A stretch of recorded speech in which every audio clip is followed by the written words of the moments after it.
اما بعد فقد قال اللہ تبارک و تعالی کما ورد فی سورۃ ہود علیہ الصلاۃ والسلام اعوذ باللہ من الشیطان الرجیم بسم اللہ الرحمن الرحیم قال اركبوا فيها بسم الله مجريها ومرساها ان ربي لغفور رحيم وقال عز وجل كما ورد في سورة النمل انه من سليمان وانه بسم الله الرحمن الرحيم صدق الله العظيم رب اشرح لي صدري ويسر لي امري واحلل عقدة من لساني يفقهوا قولي اللهم ربنا الہمنا رشدنا واعذنا من شرور انفسنا اللهم ارنا الحق حقا وارزقنا اتباعه وارنا الباطل باطلا وارزقنا اجتنابه اللهم وفقنا لما تحب وترضى وتقبل منا فإنك خير المتقبلين آمین یا رب العالمین۔ مطالعہ قرآن حکیم کے جس منتخب نصاب کا سلسلے وار درس ان مجالس میں ہو رہا ہے، اس سے پہلے متعدد بار عرض کیا جا چکا ہے کہ اس کے کل 6 حصے ہیں۔ پہلا حصہ 4 اسباق پر مشتمل تھا جس کو ہم نے مکمل کر لیا ہے۔ سورۃ العصر، آیت البر، سورہ لقمان کا دوسرا رکوع، سورہ حامیم سجدہ کی آیات 30 تا 36۔ یہ جامع اسباق تھے، یہ جوامع الکلم من القرآن، قرآن مجید میں جامع ترین مقامات۔ اب اس کے بعد جو 4 شرائط نجات بیان ہوئی ہیں سورۃ العصر میں، ان میں سے ایک ایک پر ذرا تفصیلی مباحث آئیں گے۔ چنانچہ دوسرے حصے میں ایمانیات کے ضمن میں تفصیلی مباحث، تیسرے حصے میں عمل صالح کے مختلف گوشوں کے ضمن میں بحثیں، چوتھے میں تواصی بالحق اور اس کے مدارج اور مراحل اور مراتب، پانچویں میں تواصی بالصبر، اور چھٹا پھر ایک نہایت جامع سبق ہوگا سورہ حدید پر مشتمل۔ تو آج ہم اللہ کے نام سے جو دوسرا حصہ ہے شروع کر رہے ہیں، جس کا تعلق ہے ایمان کے مباحث سے۔ اس میں پہلا سبق جو ہے وہ آیت بسم اللہ اور سورہ فاتحہ پر مشتمل ہے۔ آیت بسم اللہ پر سب سے پہلے ہمیں گفتگو کرنی ہے۔ اس آیت کے بارے میں اگرچہ ایک اختلاف ہے اور ہمیشہ سے ہے، قدیم ہے، پرانا ہے، کوئی جدید نہیں ہے۔ آیا یہ آیت ہر سورت کا حصہ ہے یا نہیں ہے؟ سورہ فاتحہ سے پہلے لکھی ہے، سورہ بقرہ سے پہلے لکھی ہے۔ قرآن مجید کی 114 سورتوں میں سے صرف ایک سورت ایسی ہے جس کے شروع میں آیت بسم اللہ نہیں لکھی جاتی، اور وہ سورہ توبہ ہے۔ باقی 113 سورتوں کے شروع میں لکھی ہوئی موجود ہے، لیکن آیا یہ ان سورتوں کا حصہ ہے یا نہیں؟ اس ضمن میں مدینہ منورہ، بصرہ اور شام کے جو قرات ہیں، قاری حضرات، اساتذہ قرات، ان کی رائے یہ ہے کہ یہ کسی صورت کا حصہ نہیں ہے، بلکہ صرف بطور علامت، فصل کے طور پر، کہ یہاں سے ایک نئی صورت شروع ہو رہی ہے، یا ان 2 صورتوں کے مابین یہ ایک نشانی ہے فصل کی، اس کے طور پر درج ہے۔ اور یہ آیت قرآن مجید میں صرف سورۃ النمل میں آئی ہے، جس کی کہ میں نے ابھی تلاوت کی، کہ حضرت سلیمان علیہ السلام نے جو خط لکھا تھا ملکہ سبا کو، وہ شروع اس طرح ہوا تھا، انہ من سلیمان، یہ خط سلیمان کی طرف سے ہے علیہ الصلاۃ والسلام، وَإِنَّهُ بِسْمِ اللَّهِ الرَّحْمَٰنِ الرَّحِيمِ، اور اس کا آغاز ہے اللہ کے نام سے کہ جو رحمان اور رحیم ہے۔ صرف یہ مقام ہے قرآن مجید میں سورۃ النمل کی آیت نمبر 30 کہ جس میں یہ قرآن مجید کے متن کا حصہ ہے۔ باقی یہ صرف 113 مرتبہ لکھی گئی ہے، لیکن یہ قرآن مجید کی آیات میں شمار نہیں ہوگی۔ اس کے برعکس رائے ہے، یہ رائے جو ہے، جو میں نے عرض کیا کہ مدینہ منورہ اور بصرہ اور شام کے قراء کی ہے، یہی رائے جو ہے امام ابو حنیفہ کی ہے رحمۃ اللہ علیہ۔ اس کے برعکس ایک رائے ہے کہ یہ ہر سورت کا ایک جز ہے، اس کا لازمی حصہ ہے، اور اس میں شمار بھی کی جائے گی۔ یعنی جب سورہ فاتحہ پڑھیں گے تو بسم اللہ الرحمن الرحیم آیت نمبر 1 ہو گئی، الحمدللہ رب العالمین آیت نمبر 2 شمار ہو گئی۔ یہ دوسری رائے ہے کہ جو کوفے کے قراء جو تھے ان کی رائے ہے، اور یہ مکہ مکرمہ کے قراء کی رائے بھی ہے اور کوفے کی رائے ہے، اور یہی رائے امام شافعی کی ہے رحمۃ اللہ علیہ۔ اب اس سے دو نتیجے نکلتے ہیں، ایک تو صرف علمی طور پر کہ قرآن مجید کی آیات کی تعداد کے ضمن میں بہت بڑا فرق واقع ہو جائے گا۔ 113 کا فرق تو یہی ہو گیا، آیا 113 مرتبہ آیت بسم اللہ شمار کی جائے گی یا نہیں کی جائے گی؟ کریں گے تو 113 تعداد بڑھ جائے گی، نہیں کریں گے تو گھٹ جائے گی۔ اور دوسرا فرق جو ہے عملی پیدا ہوتا ہے وہ نماز کے اندر، کہ جب امام شروع کرتا ہے جہری قرات، تو جو امام ابو حنیفہ کے پیروکار ہیں یا مدینہ منورہ اور بصرہ اور شام کے جو قراء ہیں ان کے پیروکار ہیں، وہ آیت بسم اللہ جو ہے وہ خاموشی سے پڑھتے ہیں۔ جہری قرات شروع ہوتی ہے الحمدللہ رب العالمین، اس لیے کہ ان کی رائے میں سورہ فاتحہ شروع وہاں سے ہوتی ہے، آیت بسم اللہ سورہ فاتحہ کا جز نہیں ہے۔ لیکن ہمارے ہاں جو شافعی حضرات ہیں، اور شوافع ہمارے ہاں اتنے زیادہ نہیں ہے، لیکن ان کے یوں سمجھیے کہ انہی کے مسلک پر اس اعتبار سے اس معاملے میں اہل حدیث حضرات ہیں، وہ جب جہری قرات شروع کرتے ہیں تو بسم اللہ الرحمن الرحیم کو بھی بلند آواز کے ساتھ ادا کرتے ہیں، پھر یہ کہ الحمدللہ رب العالمین۔ تو یہ ایک عملی فرق بھی واقع ہو جاتا ہے نماز کی ادائیگی میں، جبکہ نماز باجماعت ادا کی جا رہی ہو تو جہری رکعت کے اندر قرات کا آغاز آیت بسم اللہ سے ہوگا یا الحمدللہ رب العالمین سے ہوگا۔ اس کی بنیاد اس اختلاف پر ہے جو میں نے آپ کو بتا دی۔ یہ آیت جو ہے اپنے مفہوم کے اعتبار سے بڑی قدیم ہے، اس لیے میں نے آپ کو سورہ ہود کی آیت سنائی ہے کہ جب حضرت نوح علیہ السلام کو اللہ نے حکم دیا کشتی بناؤ اور اہل ایمان کو اس میں سوار کر لو، اور پھر جب طوفان آیا اور وہ کشتی نے جو ہے اپنا سفر شروع کیا تو کہا گیا کہا انہوں نے ارکبوا فیہا، اے اہل ایمان اب اس میں سوار ہو جاؤ، بسم اللہ مجریہا و مرساہا، اللہ ہی کے نام سے ہے اس کا چلنا بھی اور اس کا لنگر انداز ہونا بھی، جب بھی وہ لنگر انداز ہوگی تب وہ اللہ ہی کے نام سے ہوگی۔ اور اسی طرح جیسا کہ میں نے آپ کو بتا دیا سورہ نمل میں حضرت سلیمان نے خط لکھا تو انہو من سلیمان انہو بسم اللہ الرحمن الرحیم، پوری آیت جو کہ تو اس خط کے اندر موجود تھی۔ تو اس سے اندازہ ہوتا ہے کہ یہ مضمون بہت قدیم ہے، اور یہ بات کہ جو کام بھی انسان شروع کرے وہ اللہ کے پاک نام سے شروع کرے۔ اللہ کے پاک ناموں میں یہاں پر 3 جمع کیے گئے ہیں، اللہ، رحمان، رحیم۔ چنانچہ اس پہلی نشست میں آج انشاءاللہ ان 3 ناموں پر گفتگو ہوگی۔ پہلے یہ بات سمجھ لیجئے کہ اس سے برکت کا حصول بھی مقصود ہے۔ ہم کوئی کام کرنے جا رہے ہوں بسم اللہ الرحمن الرحیم، گویا کہ ہم نے انووک کیا ہے اللہ تعالیٰ کی رحمت کو، اللہ کی رحیمی شان کو، اللہ کی رحمانی شان کو، کہ اللہ تعالیٰ ہمارے اس کام میں برکت ڈالے، ہمارے اس کوشش کو بارآور کرے، نتیجہ خیز کرے۔ پھر اس میں یہ کہ جس شخص کو یہ عادت ہو جاتی ہے اس کے لیے ایک طرح سے یہ ایک انتباہ بھی بن جاتا ہے کہ کوئی کام شروع کرنے سے پہلے کوئی بھی کام تھا اور اس وقت اس کو شعور نہیں تھا کہ یہ کام جو میں کرنے چلا ہوں جائز بھی ہے کہ نہیں ہے، صحیح بھی ہے کہ نہیں ہے، لیکن جب کہے گا بسم اللہ الرحمن الرحیم تو اچانک چونک جائے گا کہ میں جو یہ کام کرنے چلا ہوں یہ تو اس اللہ کے حکم کے منافی ہے، یہ تو در حقیقت حرام ہے، ناجائز ہے، لہذا اس پر تو بسم اللہ الرحمن الرحیم گویا کہ بالکل اس کی متضاد کی حیثیت رکھتی ہے۔ تو یہ ایک جو ہے ایک سیلف وارننگ کا کام بھی اس آیت مبارکہ دیتی ہے کہ آدمی جب اس کو پڑھے تو یہ ایک شعور اس کے اندر پیدا ہو جائے، وہ ذرا سوچ لے، نگاہ باز گشت ڈال لے ذرا کہ جو ارادہ میں نے کیا ہے، جو کام کرنے کا میں نے فیصلہ کیا ہے، جس کا میں آغاز کرنے چلا ہوں، وہ صحیح بھی ہے یا نہیں، کہیں غلط تو نہیں، حرام تو نہیں، ناجائز تو نہیں۔ تو اس اعتبار سے ہر کام سے پہلے آیت بسم اللہ کا پڑھنا، ہر نیک کام سے پہلے تو لازماً، لیکن جب یہ عادت بن جاتی ہے تو پھر انسان ہر کام سے پہلے پڑھتا ہے، اور اس میں ایک طرح کی وارننگ جو ہے وہ اس کے لیے حاصل ہو جاتی ہے۔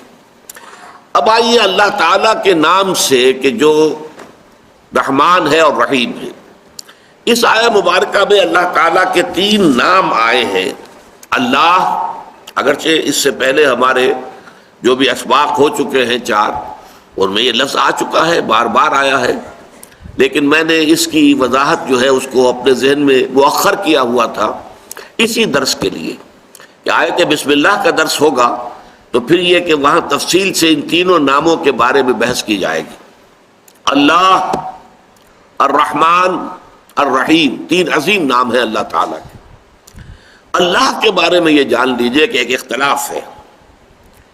ایک رائے یہ ہے کہ یہ اسم جامد ہے، اسم علم ہے، یہ کسی مادے سے نکلا ہوا نہیں ہے، مشتق نہیں ہے۔ مشتق کہتے ہیں جو کسی لفظ علم سے، عالم، معلوم، یہ مشتقات ہیں۔ علم کے مادے سے یہ لفظ نکلتے چلے آ رہے ہیں، علم سے عالم، معلوم، معلومات، علامہ، متعلم، معلم، یہ سب مشتق ہیں۔ مادہ کیا ہے؟ عین لام میم۔ تو ایک رائے یہ ہے کہ نہیں، جو اسم علم ہوتے ہیں، جو علامت کے طور پر اشخاص کے نام رکھ دیے جائیں یا جگہوں کے نام، اب لاہور کا نام لاہور ہے تو یہ کسی سے نکلا ہوا نہیں ہے، لاہور ہے بس، اس میں جامد ہے، یہ اس میں مشتق نہیں ہے، یہ کسی اور لفظ سے نکلا ہوا نہیں ہے، یہ تو اس میں علم ہے۔ تو ایک رائے یہ ہے اللہ تعالی کا اسم ذات ہے اور اسم جامد ہے، اور یہ در حقیقت مشتق نہیں ہے، اسم علم۔ ایک رائے یہ ہے، اور خاص طور پر ہمارے جو صوفی حضرات ہیں ان کا خاص طور پر ادھر رجحان ہے، وہ اس کو اللہ کا اسم ذات سمجھتے ہیں، اس کے نقش بناتے ہیں، اس نقش کے اوپر توجہ مرتکز کرتے ہیں، میڈیٹیٹ کرتے ہیں، خاص طور پر لفظ اللہ کے اوپر۔ اس حوالے سے چونکہ ہمارے ہاں تصوف کے جو اعمال ہیں، جو اوراد اور جو مراقبے ہیں، ان میں اس لفظ کو بہت اہمیت حاصل ہے، لہذا ان کی رائے یہ ہے کہ یہ اسم جامد ہے، اسم علم ہے، یہ مشتق نہیں ہے۔ ویسے یہ کہ یہ اسم جامد ہے یا نہیں، اسم علم ہے یا نہیں، لیکن ایک بات بالکل واضح ہے کہ یہ اسم علم کے طور پر بیہیو کرتا ہے۔ یا اللہ ہم کہتے ہیں، اگر یہ الالہ ہوتا جیسا کہ دوسری رائے ہے تو یا ایھا اللہ کہنا پڑتا، ایھا ایڈ کیے بغیر ہم نہیں کہہ سکتے تھے، اس لیے یہ یا اللہ جب ہم کہتے ہیں تو اس سے ثابت ہوتا ہے کہ یہ اس میں ذات ہے، واللہ عالم۔ دوسری رائے کیا ہے؟ دوسری رائے یہ کہ یہ الہ سے بنا ہے، جیسے اللہ کے باقی تمام نام جو ہیں وہ بھی اللہ تعالیٰ کے صفاتی ناموں پر الف لام داخل ہو جائے تو وہ نام بن جاتا ہے۔ علیم، علیم، صاحب علم ہستی، العلیم، یہ اللہ کا نام ہو گیا، وہ ذات جس کا علم کامل ہے، ابدی ہے، ازلی ہے، مطلق ہے، ذاتی ہے۔ یہ ساری بحثیں ہم کر چکے ہیں حقیقت و اقسام شرک کے ضمن میں۔ تو یہ العلیم، قدیر اللہ کی صفت ہے، قدیر، القدیر، رحیم، الرحیم، الف لام لگنے سے وہ نام بن جاتا ہے۔ اسی طرح الہ سے الف لام ایڈ ہوا ہے، الالہ، الالہ میں سے بیچ کا الف نکل گیا، دونوں لام جڑ گئے، اللہ۔ یہ ہے گویا کہ اس میں باری تعالیٰ کی گویا کہ گرامر کے اعتبار سے، لغت کے اعتبار سے یہ الہ پر الف لام داخل ہو کر بنا ہے۔ اب یہ کہ الہ کا مادہ کیا معنی دیتا ہے، جیسے میں نے عرض کیا علم یہ مادہ ہے، اس مادے سے کیا کیا معنی نکل رہے ہیں اور اس کے مطابق الفاظ ڈھلتے چلے جاتے ہیں۔ تو یہ جو الف لام ہے کا مادہ ہے، اس کے کیا کیا مفہوم ہے؟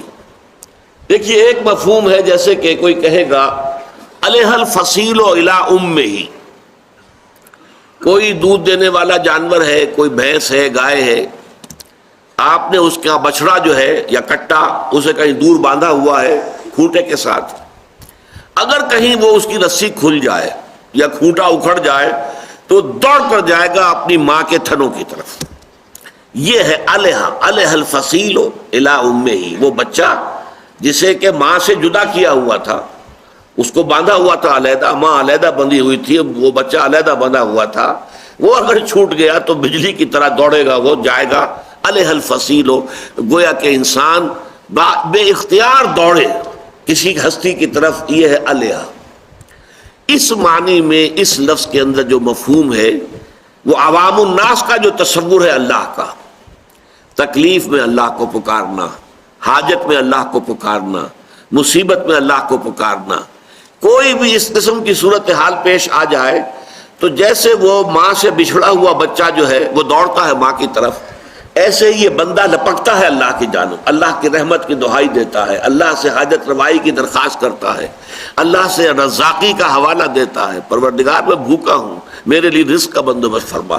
یہ گویا کہ علیہ الفصیل و الی امہ، اس سے جو مفہوم بنتا ہے یہ عوام الناس کا تصور الہ یہی ہے۔ اس سے بلندتر سطح پر عوام الناس کی اپروچ نہیں ہے، وہ میں بھی بعد میں آپ کو بتاؤں گا۔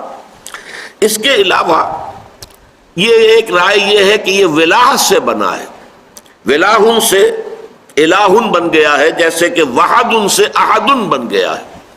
واو اور الف جو ہے یہ حروف علت کہلاتے ہیں، الف واو اور یہ، اور یہ ایک دوسرے کی جگہ عدلتے بدلتے رہتے ہیں، تو ولاہن سے الہ بن گیا۔ اور ولہ ہم اردو میں بھی جانتے ہیں، والہانہ محبت، والہانہ محبت، بے انتہا محبت، والہانہ محبت، یہ تصور الہ ہے صوفیاء کا۔ اللہ وہ ہستی ہے جس سے محبت کی جائے، جس کے ساتھ والہانہ محبت ہو، بلکہ اس کے لیے ہمارا جو عام استعمال ہے لفظ محبت کافی نہیں، عشق، شاد باد اے عشق خوش سودائے ماں، اے طبیب جملہ علت ہائے ماں، یہ تو کہا ہے مولانا روم نے۔ اور علامہ اقبال کیا کہتے ہیں، عقل و دل و نگاہ کا مرشد اولی ہے عشق، عشق نہ ہو تو شرع و دین متقدع تصورات۔ جب تک انسان کے اندر اللہ کا عشق نہیں ہے، اللہ کی محبت، اور محبت کی وہ شدت جو ہے جس میں والہانہ انداز پیدا ہوتا ہے، وہ ہے لفظ عشق کے اندر، جس میں کہ ایک انسان جو ہے ماہی بے آب کی طرح تڑپے، وہ عشق اگر اللہ کے ساتھ نہیں ہے تو یہ شرع و دین، یہ قواعد و ضوابط، یہ نماز اور روزہ، یہ متقدع تصورات بن کر رہ جاتا ہے، یہ نرے ریچولز بن جاتے ہیں، رسومات بن جاتی ہیں، یہ رسومات کو پوجا جاتا ہے، نماز و روزہ و قربانی و حج یہ سب باقی ہے، تو باقی نہیں۔ تو صوفیاء کرام کا جو تصور ہے وہ یہ ہے کہ وہ ہستی جو محبوب ترین ہستی ہے وہ ہے الہ، اور اسی سے بنا اللہ، وہ ہستی کے جو واقعتاً کائنات میں محبوب ترین ہے۔ تیسری رائے یہ ہے کہ یہ لاہ یلوہ سے بنا ہے، اور عام طور پر عربوں کے استعمال میں لا اللہم نہیں کہتے، لاہما لاہما لاہما، اس میں پہلے شروع میں الف نہیں ایڈ کرتے تھے، اے اللہ لاہما۔ تو یہ لاہ یلوہ کے دو معنی ہیں، ارتفع بہت بلند ہو گیا، اور احتجب چھپ گیا۔ اس اعتبار سے یہ فلسفیوں کا تصور الہ ہے، وہ ہستی کہ جس کی کنہ تک ہم نہیں پہنچ سکتے، جس کی حقیقت کو ہم نہیں جان سکتے۔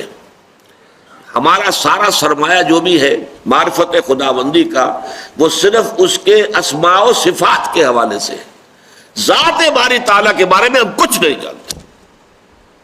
اس کے بارے میں کہا ہے فارسی کے اندر تو بہت اعلیٰ اس کا تصور جو ہے دیے گئے ہیں، اے برطرز خیال و گمان و قیاس و وہم، اے وہ ہستی برطرز خیال و گمان و قیاس و وہم، بس ہرچے گفتیم شنیدیم و خواندہیم، جو کچھ تیرے بارے میں ہم نے پڑھا ہے، سنا ہے، اور جو کچھ ہم نے کہا، اس سے تو بہت برتر ہے۔ احمد سرہندی رحمۃ اللہ علیہ مجدد الفسانی اپنے خطوط میں لکھتے ہیں وراء الورا ثم وراء الورا ثم وراء الورا، وہ بہت بلند سے بلند، بلند سے بلند، ہمارے تصور سے، ہمارے خیال سے، ہر شے سے بلند ہے۔ تو وہ ہستی کہ جو ہمارے وہم اور خیال اور تصور سے ماورا ہے، وہ ہے احتجابا۔ اور بڑے پیارے الفاظ آپ کو سنا رہا ہوں امام راضی کے، فسبحان الذی احتجب لشدت ظہورہ، پاک ہے وہ ذات کہ جو چھپ گئی ہے اپنے ظہور کی شدت کی وجہ سے، اتنی ظاہر و باہر ہے کہ نظر نہیں آتی۔ آپ سمجھے میری بات؟ سورج جب اس کی شعاعیں آ رہی ہیں آپ سورج کو نہیں دیکھ سکتے، حالانکہ سورج کہیں چھپا ہوا تو نہیں ہے، لیکن اس کی شعاؤں نے چکا چوند کر دیا ہے۔ آنکھیں جو ہیں آپ کی وہ تاب نہیں لا رہی ہیں، وہ بند ہو رہی ہیں، برداشت نہیں کر رہی ہیں، لہذا سورج کے کنٹورز آپ کو نظر نہیں آ سکتے۔ یہ تو شام کو آپ دیکھتے ہیں کہ جب وہ غروب ہو رہا ہوتا ہے یا صبح جب طلوع ہوتا ہے، جبکہ شعاع براہ راست آپ پر نہیں آ رہی ہوتی، اس وقت یہ کہ آپ کو نظر آ جاتا ہے یہ تھالی کے مانند ہے، یہ گول ہے. ورنہ یہ ہے کہ جب سورج اپنی پوری شدت کے ساتھ چمک رہا ہو، نصف النہار پر ہو، تو کیا ہوگا کہ وہ اپنے شدت ظہور کی وجہ سے چھپ گیا ہے. وہ چھپا ہوا اس معنی سے نہیں ہے کہ مخفی ہے، وہ اپنے شدت ظہور، فسبحان الذی احتجب لشدت ظہورہ. اور اسی لیے اللہ تعالیٰ کے ناموں میں سے دو نام، یہ سورہ حدید جو آخری ہمارا درس ہے میں نے آپ کو بتایا، اس میں آئے گا هو الاول والآخر والظاہر والباطن. وہی پہلا ہے، سب سے پہلا جس سے پہلے کچھ نہیں، وہی آخری ہے، سب سے آخر جس کے بعد کچھ نہیں، وہی ظاہر ہے، بالکل ظاہر، اظہر من الشمس. وہی باطن ہے، اتنا چھپا ہوا، اتنا مخفی، اتنا خفیہ کہ کوئی اسے جان نہیں سکتا، کوئی اس کے گناہ کو پا نہیں سکتا. تو الظاہر بھی ہے، الباطن بھی ہے. تو یہ لفظ اللہ کے اندر یہ تین تصورات ہیں. اسی اعتبار سے میں حیران ہوا کرتا ہوں کہ یہ لفظ کس قدر جامع ہے اللہ تعالیٰ کے اسماء میں سے، کہ اس میں وہ ایک عوام الناس کا تصور ہے، علیہ الفصیل الی امہ، اپنی ضرورت میں، تکلیف میں، کسی مصیبت میں، کسی حاجت روائی کے لیے پکارنا، بیماری میں ہے تو اللہ کو پکار رہے ہیں. عوام کا معاملہ یہیں تک ہوتا ہے. اس سے آگے وہ محبوب حقیقی، مطلوب اصلی اور مقصود حقیقی یہ ان کے تصورات سے ماورا چیزیں. لیکن صوفیاء کرام محبوب حقیقی، اور وہ کہ جس کی محبت جو ہے جس میں سرایت کر چکی ہو جان کے اندر، اور انسان کے وجود کا ایک جزو لا ینفک بن جائے. اور تیسرا یہ کہ فلاسفہ تو یہی کہیں گے ہم نہیں جانتے. ایگنوسٹسزم کسے کہتے ہیں؟ ہمیں کچھ حقیقت کا پتہ نہیں ہے، ہم حقیقت کو جان ہی نہیں سکتے. اور یہ باقاعدہ ایک مکتبہ فکر ہے ایگنوسٹسزم. اسکیپٹسزم کسے کہتے ہیں؟ ایگنوسٹسزم کہتے ہیں لا ادریت، لا ادری، میں نہیں جانتا، لا ادری، لا ندری، ہم کچھ نہیں جانتے، کچھ نہیں جان سکتے. یہ ہے ایگنوسٹسزم. اسکیپٹسزم ارتیابیت، ہر چیز کے بارے میں شک، پتہ نہیں یہ کائنات بھی ہے کہ نہیں ہے، پتہ نہیں میں ہوں بھی کہ نہیں ہوں، یہ میرا وہم ہی ہے، خیال ہی ہے، گمان ہی ہے. اب یہ ارتیابیت ہے، یہ اسکیپٹسزم. تو فلسفی تو پیور فلسفی جو ہوگا وہ یا ایگنوسٹک ہو جائے گا اور یا اسکیپٹک ہو جائے گا. جب تک کہ فلسفی وہ جو ہم نے لقمان کے ذکر میں پڑھا تھا، فطرت سلیمہ کی روشنی اور رہنمائی میں عقل سلیم سفر کرے، وہ جو فلسفہ نہیں بلکہ حکمت وجود میں آتی ہے، وہ بالکل مختلف شے ہے. لیکن پیور فلسفی جو منطق کی بنیاد پر اور خالص عقل کی رہنمائی میں چلے گی، اس کی جو منزل ہے آخری، وہ ایگنوسٹسزم ہے کہ کچھ پتہ نہیں، یا اسکیپٹسزم ہے، ارتیابیت. یہ ہے تین لیولز ذات باری تعالیٰ. یہ اللہ تعالیٰ کا وہ نام ہے جو سب سے کثرت کے ساتھ قرآن مجید میں آیا، اور ہمارے ہاں جو صوفی مزاج کے حضرات ہیں ان کے نزدیک یہ اسم ذات ہے، یہ اللہ کا نام ہے. اب آئیے الرحمن الرحیم، اس کے بارے میں بھی مختلف آراء ہیں. رحمان کے بارے میں مسند ایک رائے یہ ہے کہ یہ عربی لفظ ہے ہی نہیں، یہ رحمان، را کے بعد خے. اور یہ شاید آپ نے نوٹ کیا ہو، ہمارے پٹھان بھائی جو ہے وہ رحمان کو رحمان ہی پڑھتے ہیں. معلوم ہوتا ہے کہ وہ ہاں کے اوپر نقطہ لگا کر بولتے ہیں رحمان، رحمان گل. تو اسی طریقے سے یہ کہتے ہیں کہ کسی سابقہ کسی اور لینگویج کا لفظ تھا یہ، اور یہ عربی کے اندر داخل ہوا ہے، دخیل ہوا ہے، اور اس سے رحمان بن گیا ہے. اور یہ بھی اسم ذات کی طرح بیہیو کرتا ہے، یہ اللہ تعالیٰ ہی کے لیے استعمال ہوتا ہے. اور یہ الف لام کے بغیر نہیں آتا، سوائے اس کے کہ منادا اگر ہو جائے اور کسی کے ساتھ وہ مضاف الیہ بن جائے، مضاف بن جائے، تو پھر رحمان جو آ سکتا ہے، ورنہ الرحمن. بہرحال یہ کہا گیا تھا، سورہ الفرقان کی آیت ہے قالوا وما الرحمن. جب ان سے کہا گیا رحمان کو سجدہ کرو، انہوں نے کہا یہ رحمان کون ہے؟ انسجد لما تامرنا، اے محمد کیا ہم اسے سجدہ کریں گے جس کا کہ حکم تم ہمیں دو گے؟ وزادہم نفورا، اور ان کے اندر نفرت کا اضافہ ہو گیا. تو عرب نے پہل رحمان کے لفظ کو قبول کرنے سے ابا کیا کہ یہ کیا، کہاں سے لے آئے تم یہ لفظ، یہ تو ہمارا لفظ نہیں ہے. حالانکہ موجود تھا یہ لفظ، لیکن یہ کہ بہت شاذ استعمال ہوتا تھا۔ حضرت ابو بکر کے بیٹے کا نام عبد الرحمن ہے، پھر آپ کو معلوم ہے عشرہ مبشرہ میں سے ایک صاحب ہے عبد الرحمن ابن عوف رضی اللہ تعالیٰ عنہ۔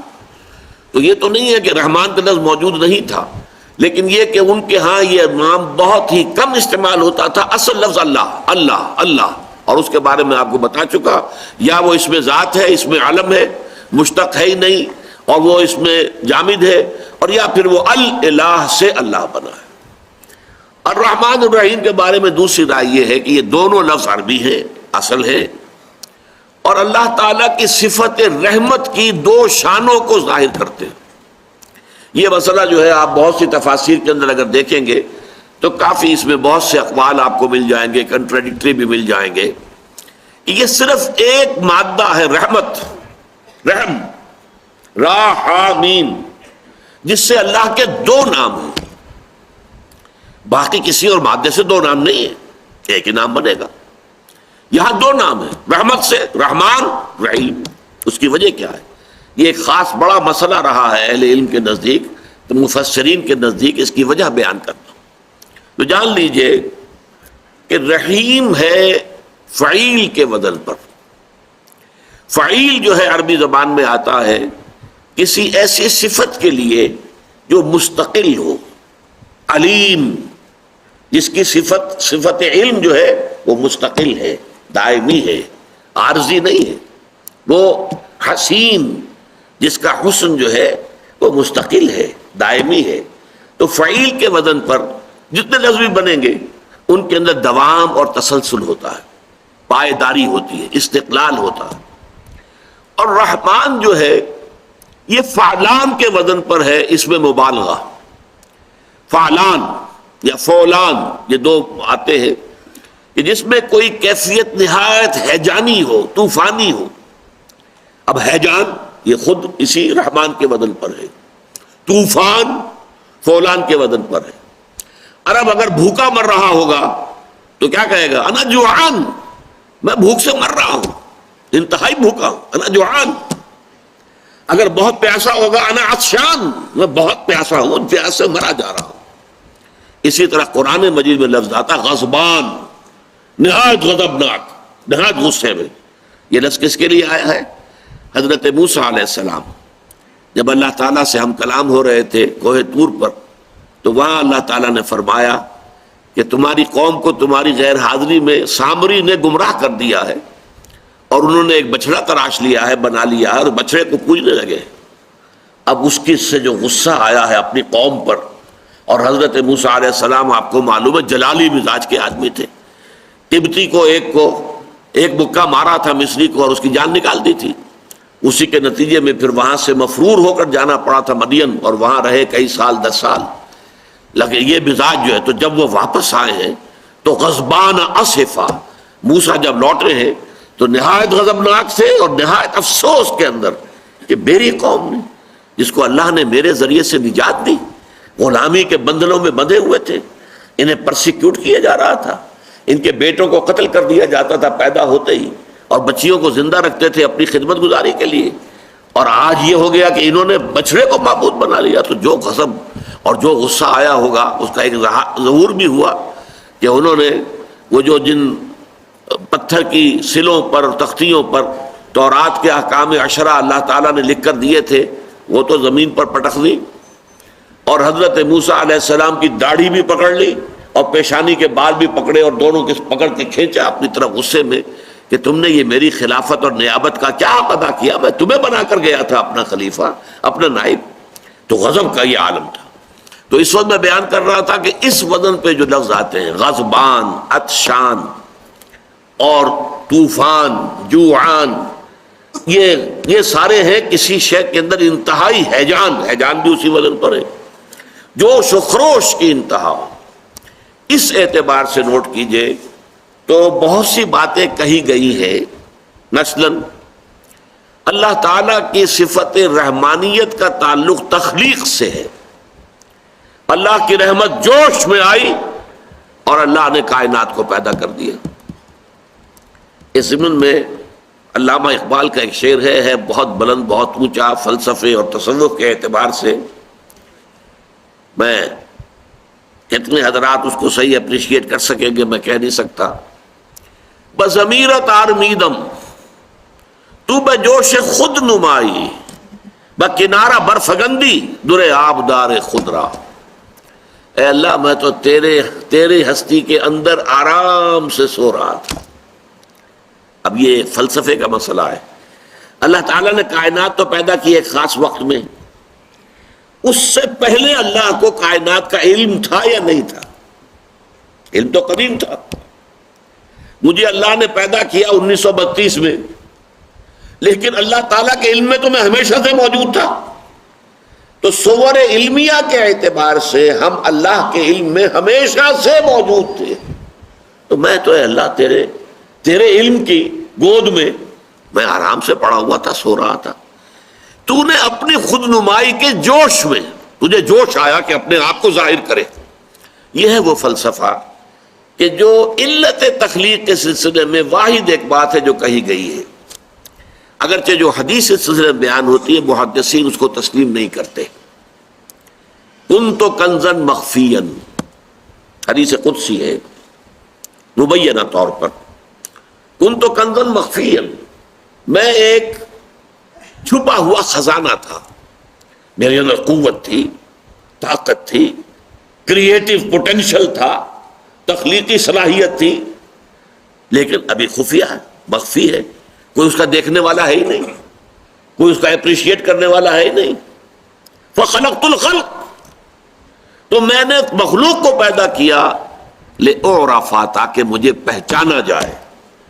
اور مخلوق جو ہے پھر جب سب سے اونچی مخلوق انسان کو پیدا کیا جو غیب میں رہتے ہوئے مجھے پہچانے. فرشتے مجھے پہچانتے ہیں تو حضوری کی حالت میں پہچانتے ہیں، لیکن یہ پہچاننا جو غیب کے پردے میں. اسی لیے سورہ بقرہ میں آغاز ہی میں جو لفظ آیا ہے تو کیا ہے؟ الف لام میم ذالک الکتاب لا ریب فیہ ھدی للمتقین الذین یؤمنون بالغیب. غیب میں ہوتے ہوئے اللہ تعالیٰ کو پہچانتے ہیں، اللہ کو مانتے ہیں، اللہ کی بندگی کرتے ہیں، اللہ کی پرستش کرتے ہیں. کسی نے اللہ کو دیکھا تو نہیں. تو یہ در حقیقت معاملہ جو ہے یہ ہے اللہ تعالیٰ کے ساتھ معاملہ کہ اللہ نے کن تو کنزن مخفین، میں ایک چھپا ہوا خزانہ تھا تو میں نے چاہا فاحببت ان اعرف، کہ مجھے پہچانا جائے. فخلقت الخلق، اب یہ ساری خلق جو ہے کائنات یہ گویا کہ اللہ کے پہچاننے کا ایک ذریعہ ہے. اس کی قدرت کا اندازہ کرو جس نے اس کائنات کو پیدا کیا، جس کی آخری حدیں ہمیں آج تک معلوم نہیں. وہ ہبل ببل کوئی کتنی ہی آپ 100 گنا ہبل ببل سے بڑی اور کوئی اگر آپ ٹیلیسکوپ بنا لیں گے تب بھی آپ اس کائنات کا سرا نہیں دیکھ سکتے. کچھ پتہ نہیں کہاں سے شروع ہو کر کہاں ختم ہو رہی ہے. یہ آپ کو اندازہ ہوتا ہے یا نہیں؟ یہ سورج اور چاند اور ستارے پیدا کرنے والی ذات کس قدر قدرت اس میں ہے، آج ہم اس کے ذریعے سے پہچان سکتے ہیں. یہ پوری کائنات اللہ تعالیٰ کی نشانیاں ہیں. ان فی خلق السماوات والارض واختلاف اللیل والنہار والفلک التي تجری فی البحر بما ينفع الناس وما انزل الله من السماء من ماء فاحیا به الارض بعد موتها وبث فيها من كل دابة وتصريف الرياح والسحاب المسخر بين السماء والارض لآیات لقوم یعقلون.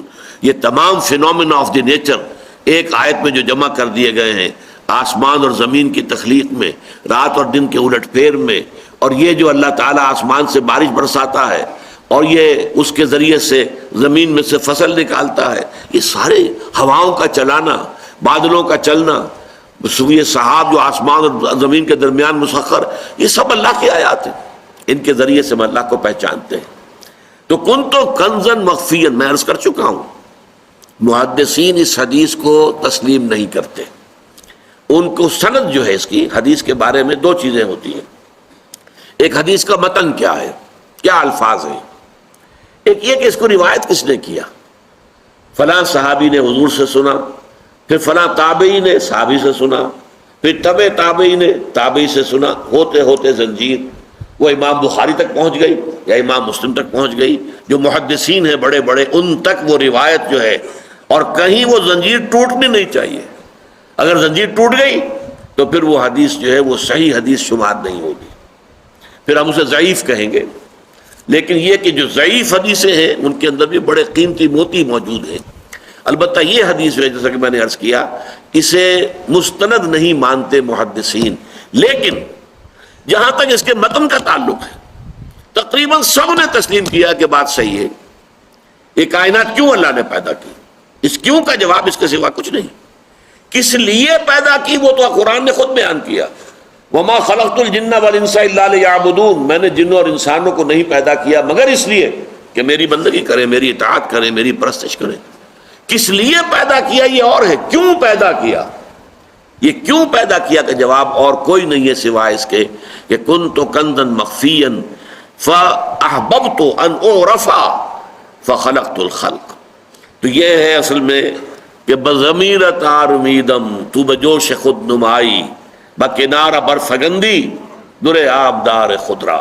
جیسے سیپ ہوتی ہے، سیپ کے اندر موتی بنتا ہے نا، وہ جب تک موتی بن رہا ہے اس وقت تک وہ سیپ بند رہے گی. جب موتی تیار ہو گیا پوری آب و تاب کے ساتھ وہ سیپ کھلتی ہے اور موتی کو باہر پھینک دیتی ہے تاکہ لوگوں کو معلوم ہو کہ میں نے کیا چیز پیدا کی ہے، میری تخلیق، میرے اندر کس شے نے پرورش پائی، یہ معلوم تو ہونا. تو یہ بات جو ہے در حقیقت یہی آپ نے دیکھا ہوگا ولادت کے بعد عورت کس قدر سخت مرحلے سے گزرتی ہے، ولادت کے جو درد ذہ ہوتے ہیں، لیکن اس کے بعد جب لا کر بچے کو اس کے ساتھ لٹا دیا جائے تو جو طمانینت، جو سکون، جو اطمینان، سب درد ختم ہوئے، سب چیزیں جو ہے وہ اس بچے کو دیکھ کر میرے اندر، میرے وجود کے اندر اس نے تخلیق پائی ہے. بضمیرت آرمیدم تو بجوش خود نمائی بکنارہ برف گندی در آبدار خضرا. اولاد بھی تو عورت کے لیے ایک موتی کے مانند ہے، وہ موتی ہے جو اس کے اندر تخلیق پایا ہے، اس کے وجود کے اندر جس نے کہ تخلیق پائی ہے. بہرحال ایک رائے یہ ہے کہ رحمان کا تعلق، رحمانیت کا تخلیق سے ہے، اور رحیم کا تعلق جو ہے وہ ربوبیت سے ہے. اب پالنے، پیدا کرنے کے بعد پالنا ہے، درجہ بدرجہ اس کو بڑھاتے ہوئے، اس کے سارے تقاضے، اس کی ساری ضروریات کو پورا کرتے ہوئے اس کا جو یہ رحیم ہے، اس کے اندر جو ہے دوام اور تسلسل رہے گا. پیدا کرنے میں ایک جوش. اسی طریقے سے ایک لفظ استعمال ہوتا ہے عام طور پر ہمارے سابق مفسرین، رحمان الآخرہ، رحمان الدنیا و رحیم الآخرہ.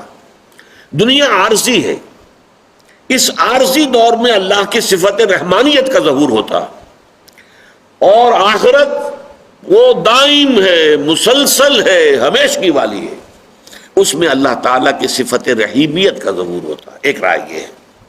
لیکن یہ کہ اس کے اندر بہترین رائے جو میرے نزدیک ہے، اب میں آپ کے سامنے عرض کر دوں، میرے نزدیک اس کی جن حضرات نے یہ رائے دی ہے میں ان سے متفق ہوں. یہ دو کیفیات ہیں جس کا کہ ہم اندازہ کر سکتے ہیں ایک تمثیل کے ذریعے سے.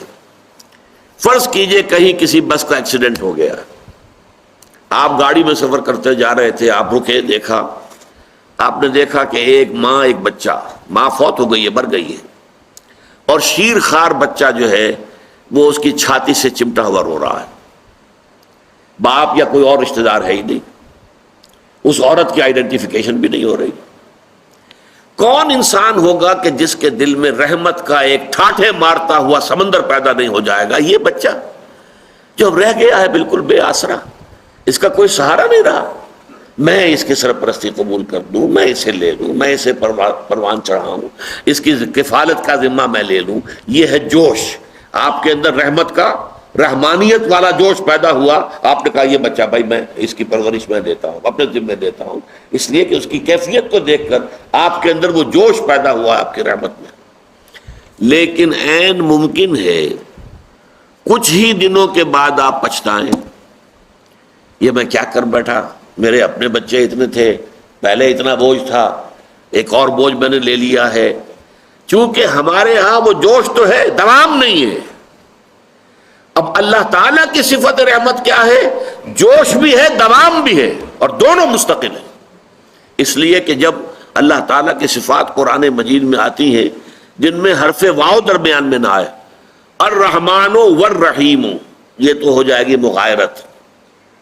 اللہ تعالیٰ کی صفات جہاں قرآن میں آتی ہیں واو حرف نہیں آتا بیچ میں، صرف ایک استثناء ہے، چونکہ اس آیت کا حوالہ آج آ چکا تھا اس لیے میں بیان کر دیتا ہوں۔ سورہ حدید کی آیت جو ہے هو الاول والآخر والظاہر والباطن، یہاں واو کا اضافہ، وہ اول ہے، وہ اور آخر ہے، اور ظاہر ہے، اور باطن۔ باقی ہر جگہ بغیر واو کے آتا ہے۔ یسبح للہ ما فی السماوات و ما فی الارض الملک القدوس العزیز الحکیم۔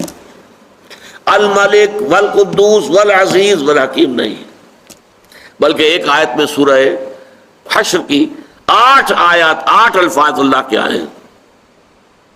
الملک القدوس السلام المومن المہیمن العزیز الجبار المتکبر، 8 اسماء، کہیں حرف واو نہیں آیا، اس لیے کہ اللہ تعالیٰ کی یہ تمام صفات اس کی ذات میں بیک وقت موجود ہیں۔ واو ڈالیں گے تو اس میں فصل ہو جائے گا، اور فصل جو ہے ذات باری تعالیٰ کی صفات کے اندر صحیح نہیں ہے۔ اللہ کی تمام صفات اس کی ذات میں بیک وقت موجود ہے، تو اس کی ذات میں رحمت خداوندی جو ہے وہ شان رحمانیت کے ساتھ اور شان رحیمیت کے ساتھ بیک وقت موجود ہے۔ اور اب میں آخری بات عرض کر رہا ہوں، یہ شان رحیمی اور رحمانیت اللہ تعالیٰ کے ناموں میں سب سے زیادہ پیارے نام ہمارے لیے کیوں ہیں؟ حضور نے فرمایا صلی اللہ علیہ وسلم، کوئی شخص محض اپنے اعمال کی بنیاد پر جنت میں نہیں جا سکے گا جب تک کہ رحمت خداوندی دستگیری نہ کرے۔ کسی صحابی نے، واقعہ یہ ہے کہ بڑی جرت کی، ہمت کی، ڈرتے ڈرتے پوچھ لیا، کیا حضور آپ بھی؟ فرمایا ہاں میں بھی۔ ولا انا الا ان يتغمدني ربي برحمت منه وفضل، میں بھی بغیر اس کے کہ اللہ تعالی اپنی رحمت اور فضل و کرم سے مجھے ڈھانپ لے جنت میں داخل نہیں ہو سکتا۔ تو ہماری لیے سب سے بڑی ضرورت کیا ہے؟ اللہ کی رحمت۔ یہی وجہ ہے سورہ رحمان، الرحمن علم القرآن، جو عروس القرآن جسے کہا ہے حضور نے، سورہ رحمان کو حضور نے فرمایا سورۃ الرحمان عروس القرآن۔ یہ سورۃ الرحمان جو ہے یہ قرآن کی دلہن ہے۔ کس قدر خوبصورت الفاظ، کس قدر جو ہے صوتی آہنگ، اس کا ملکوتی غنا، اس کی اپنی ایک جو ہے وہ میوزک، اس کا سمجھیے غنا موسیقی ہے۔ تو وہ سورۃ الرحمان جو ہے اس کا الرحمن علم القرآن خلق الانسان علمہ البیان، یہ 4 چوٹی کی چیزیں بیان کی گئی ہیں۔ اللہ کے نام میں چوٹی کا نام الرحمن، اللہ نے جو کچھ سکھایا انسان کو اس میں چوٹی کا علم، علم القرآن، اللہ نے جو کچھ تخلیق فرمایا اس میں چوٹی کی تخلیق، کلائمیکس، خلق الانسان، اور انسان کو جو صلاحیتیں عطا فرمائیں ان میں چوٹی کی صلاحیت علمہ البیان، اسے بیان کی صلاحیت عطا فرمائی۔ یہ ہے 3 اللہ تعالیٰ کے اسماء الحسنی جو قرآن میں بار بار آتے ہیں، بار بار آتے ہیں۔ الرحمن الرحیم تو ایک جوڑے کی شکل میں بہت مرتبہ قرآن مجید میں وارد ہوئے ہیں۔ تو یہ تینوں کے بارے میں آج میں نے چاہا کہ قدر تفصیل سے آپ کے سامنے بیان کر دوں۔ ظاہر بات ہے کہ ہمارے درس کے دوران یہ آئیں گے تکرار کے ساتھ، لیکن یہ کہ ہر موقع پر اس کی یہ وضاحت ممکن نہیں ہے۔ بارک اللہ لی و لکم فی القرآن العظیم ونفعنی وإیاکم بالآیات والذکر الحکیم۔